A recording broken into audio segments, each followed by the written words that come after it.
So what is next gen Marxism? How would you define that? And that is an interesting term for us to kind of dive into.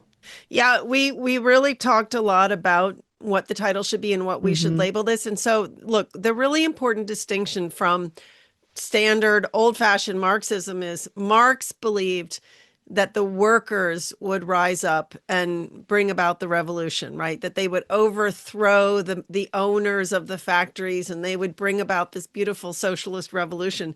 Well, in all these years, it never happened. And so there was a kind of a transformation in the American universities. So you had German Marxists come to this country because they fled what was going on in Europe. And they came to this country. They were welcomed by our universities. Surprise, surprise. Columbia University became home to several of them.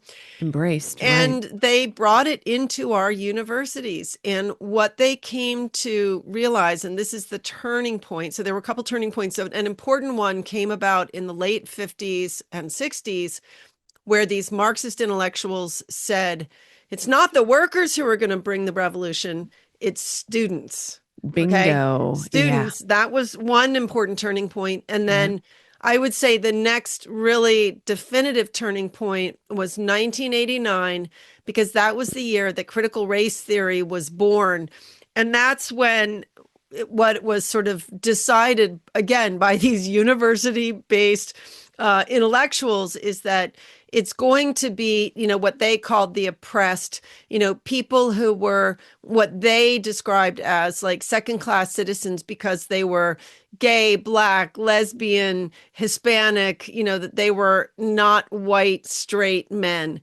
And Right. therefore, they were the ones that were going to bring about the revolution. So that's what next gen Marxism is.